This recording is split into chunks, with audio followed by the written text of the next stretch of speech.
The second network test for Gundam Breaker 4 has come and gone, and while we wait for Gundam Breaker 4's full release with not so patient bated breath, let's talk about some of the coolest things that they added in the second network test and my hopes for what else we're going to get moving forward. One of the first big things that I noticed, because they give it to you for free guaranteed when you finish mission 4, is the whips. So you get a heat rod, a heat anchor, and you can zip around with it, or you can use it for a long-range grab to pull somebody to you, Scorpion style, or Norris Packard style, really.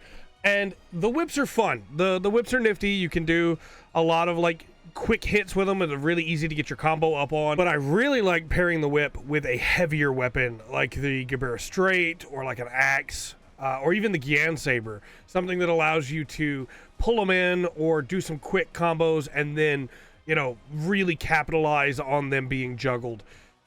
There's still a lot you can do with like beam sabers and things like that with the whips as well, or especially daggers, as daggers are a new thing from this network test. But the whips themselves were great for building combo, great for juggling, not so much for damage, but still really useful.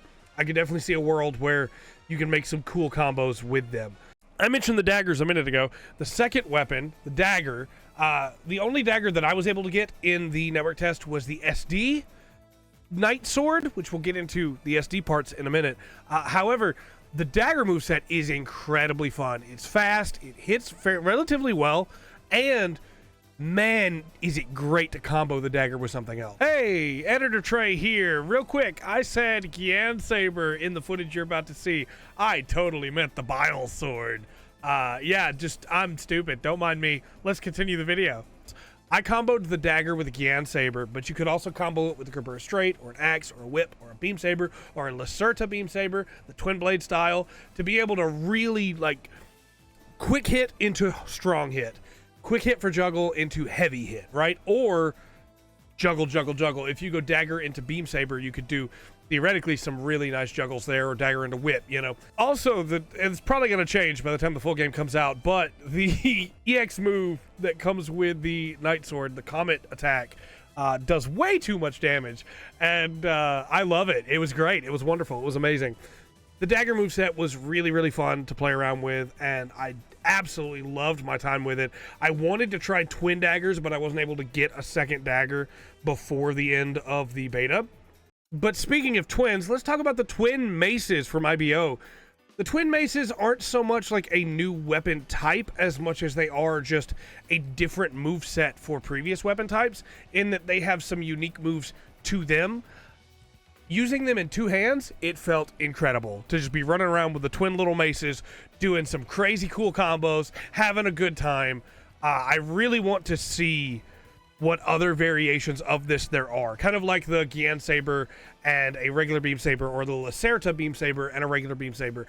I want to see the ways they play together, and I'm hoping the IBO katana is in there, so we have more of a great sword style katana as well. There also is the hammer. I was not able to get a hammer in the network test to be able to play around with it as a primary weapon, but I was able to get the Gusian backpack, which came with a hammer as an optional weapon, and that was really fun. You can make the hammer huge, and then it's just, you just hit them with a gigantic hammer. It's wonderful. It's so much fun. I do want to talk about a weird, cool side effect that option parts give you, which is that if you use the Perfect Zeong, you can shoot your arms off, and you don't have any arms, so you can't melee attack. But if you have option parts that allow you to melee attack, like the hammer from the Gusian backpack, then you can melee attack even though you don't have any arms, and the hammer just floats in front of you, and it's exceptional. It's really cool. I love that. You have arms for the actual like swing, but then the hammer is just in front of you. It's so great. And the Perfect Zeong arms are still attacking during that time, which is just fun. The SD parts are really fun to play around with as well. You can size them up so that they look like they fit, or you can size them down so that you run around in a tiny little pair of SD legs. But they are pretty interesting, and I wasn't able to get enough parts to make a full SD and play around with, but it is a blast to run around with an SD head on there and it be looking around, or to use a little SD run with the legs for the optional parts. It doesn't do any damage, but it was really fun just to be able to boost around with it. I'm looking forward to the monstrosities that people are going to make in this game, and also like the really sick stuff that people will make. I myself am looking forward to making a Gaggar and a Scope Dog like I always do, and hopefully make a really cool one that I can make a Red Shoulder custom. I think this network test really just hammered home for me how great the customization is in this game and how much I'm looking forward to it. But before we go, we have two last quick things to talk about. The first one is Diorama mode. I didn't spend a lot of time in this mode, but I did check it out. I wanted to get more parts, you know.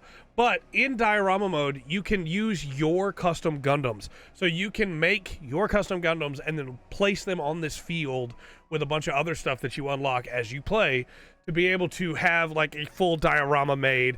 And it's actually like really extensive. There's a lot you can do in there. I'm looking forward to playing around with that once I've put 200 hours or so into the rest of the game. And then finally, the events. There was an event that ran, a special event that ran during this network test, which has me really excited for events to run during the full game, because in this event you had to survive 10 waves, 10 rounds as it were, of enemies, and they were dropping really good parts as you went through them.